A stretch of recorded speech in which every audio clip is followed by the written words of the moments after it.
Upton in Bloom, we strive to fulfil our mission of making Upton a cleaner, greener, more beautiful place in which to live, work and visit. So let's explore how we achieve this balance of impact, colourful planting for residents and visitors, with the need to create a sustainable, biodiverse environment for nature. So we're here today at Litchett Bay View, which is a really important part of the town.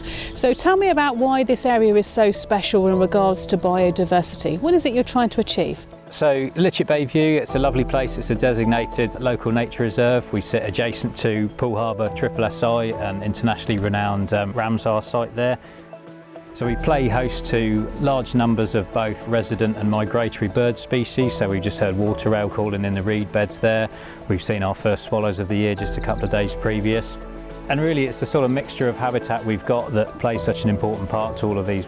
We've got this lovely scrub habitat here which a lot of birds will nest in. We've got the meadow habitat in the middle and then some woodland around the outside. We've got foreshore habitat and reed beds which things like reed warblers will nest in.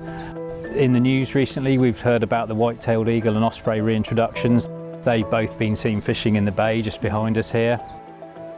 We manage the site as naturally as possible. We don't use pesticides or herbicides, and things like fallen trees we use to create nesting stacks or habitat piles. And really it's just shown in the number of bird, mammal, plant species that we see all around us. So as you'd expect from an in-bloom town, we have got the traditional flower beds in the centre of town.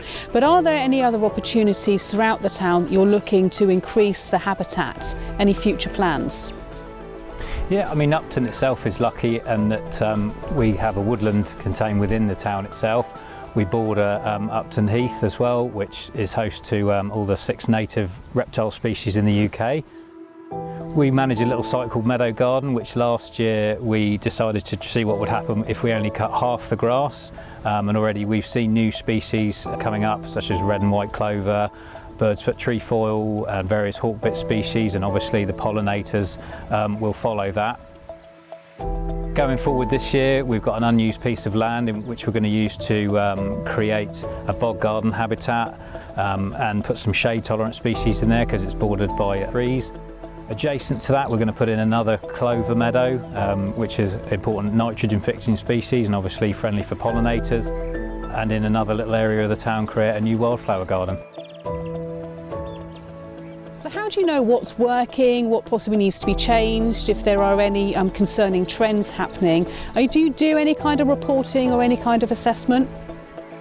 We do. So Meadow Garden, which I just mentioned, we've already done a visual inspections of those. We're seeing different species of flowers come up and the insects that come after that. Here at Litchett Bay View, we're lucky enough to work as part of a partnership with quite a large number of other organisations such as RSPB, Birds of Poole Harbour, neighbouring councils, Amphibian and Reptile Conservation and Dorset Wildlife Trust. And people within those organisations and volunteers conduct surveys to see whether the number of species is increasing or decreasing. So in terms of plant surveys, there was large surveys done in 2009 and 2023 which were compared and contrasted, which has found the number of species here is generally increasing. Some have decreased as nature changes, as it does. We've got species such as southern marsh and bee orchids that have been recorded here, which are Dorset notable species. And the bird surveys are conducted ongoing throughout the year. Last year there were a total of 149 species recorded just here at Litchett Bay View.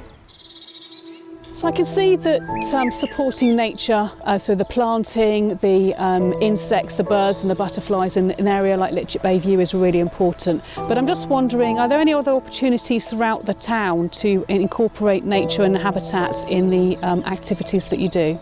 What we're trying to do throughout the whole town is a move away from the sort of more traditional bedding plant displays that have been seen over previous years. Number of reasons why.